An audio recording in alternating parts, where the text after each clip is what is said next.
Hi, I'm Vivek. You are watching EnglishEatsV. Subscribe to my channel and don't forget to click on bell icon to get notification.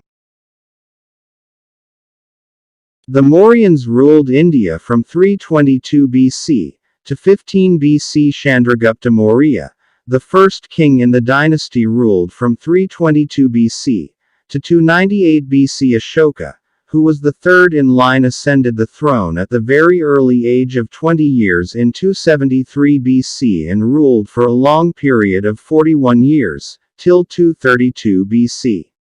During the reign of Ashoka, the Mauryan Empire extended from Hindu Kush and Kashmir in the northwest to Bengal in the northeast. Its southern border was Karnataka. The present Andhra Pradesh was completely under Ashoka's rule. His forefathers had already left a good system of administration by appointing viceroys to various parts of their empire. He carried on his administration smoothly with the assistance of viceroys. For the first 7 years of his rule, there was nothing special about his administration. Later he wanted to expand his empire and declared war on Kalinga. Ashoka fought the Kalinga War in 261 BC. Though Ashoka won the war, it brought a revolutionary change in the attitude of the emperor.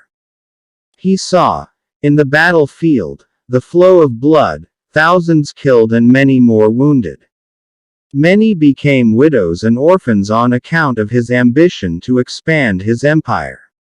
He was totally upset and deeply moved.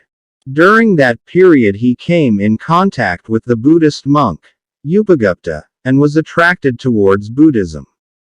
He embraced Buddhism and decided not to fight any more battles thereafter, and follow the principle of truth and non-violence. Ashoka declared Buddhism as the state religion, and took various measures to preach and propagate that religion. He implemented a number of welfare programs for his people. Construction of tanks, dharmasalas, roads and planting of trees were taken up. Ashoka was a great builder. He built stupas, viharas, and saw that the Buddhist principles were carved on rocks. They are called edicts. We find Ashoka's stupas and pillars in many parts of India. The Sarnath stupa is the most famous one. The Ashoka Dharma Chakra, which we find in the center of our national flag, is taken from the Sarnath pillar. We find rock edicts of Ashoka on the rocks of Pathakonda Taluk of Kurnool district, Andhra Pradesh, which was the southernmost point of his empire. Shivaji was born in Pune in Bonal, was a Jagirdar. He was a Bijapur. Shivaji was entrusted to A.B. education. He was influenced via Mahabharata from his teacher, learnt all martial arts easily. He motherland. He wanted to revive his father, married a second to Pune, leaving Bijapur. On small band of youngsters of his, one after the other.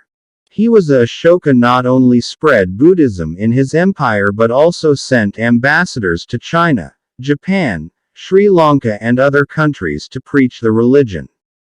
His own sister Sanghamitra went to Ceylon, now called Sri Lanka, to preach Buddhism. Ashoka was perhaps the one emperor who could rule India as a whole. His adherence to the principles of truth, non-violence and welfare of common man still stands as a guiding principle to us. Ashoka, undoubtedly, was the one ideal monarch who ruled this beautiful land of ours. Ashoka was praised highly by Pandit Nehru for his benevolent rule of the country. It was he who first established veterinary hospitals for the cattle and other animals.